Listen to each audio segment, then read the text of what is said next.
जिल्हा आणि राज्यामध्ये गुन्हेगारीवर नियंत्रण ठेवण्याचं काम प्रशासन म्हणजे पोलीस डिपार्टमेंटचं आहे।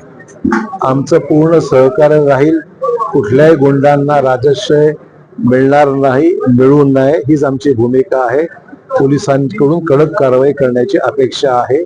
जे घडलं ते वाईटच आहे, परंतु याच्यामागे कोण आहे, का आहे, कशा पार्श्वभूमीवर झालेला आहे ही संपूर्ण माहिती घेऊन माझी अपेक्षा आहे की याच्यावर कारवाई पोलीस डिपार्टमेंट करेल आणि तशी निश्चितच गंभीर बाब आहे, पण चिंतेचं वातावरण नाहीये।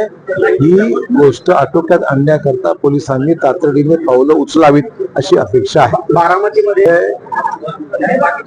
जिल्हा आणि राज्यामध्ये गुन्हेगारीवर नियंत्रण ठेवण्याचं काम प्रशासन म्हणजे पोलीस डिपार्टमेंटचं आहे। आमचं पूर्ण सहकार्य राहील। कुठल्याही गुंडांना राजश्रय मिळणार नाही, मिळू नये हीच आमची भूमिका आहे। पोलिसांकडून कडक कारवाई करण्याची अपेक्षा आहे। जे घडलं ते वाईटच आहे, परंतु याच्यामागे कोण आहे, का आहे, कशा पार्श्वभूमीवर झालेला आहे ही संपूर्ण माहिती घेऊन माझी अपेक्षा आहे की याच्यावर कारवाई पोलीस डिपार्टमेंट करेल आणि तशी निश्चितच गंभीर बाब आहे, पण चिंतेचं वातावरण नाहीये। ही गोष्ट आटोक्यात आणण्याकरता पोलिसांनी तातडीने पावलं उचलावीत अशी अपेक्षा आहे। बारामतीमध्ये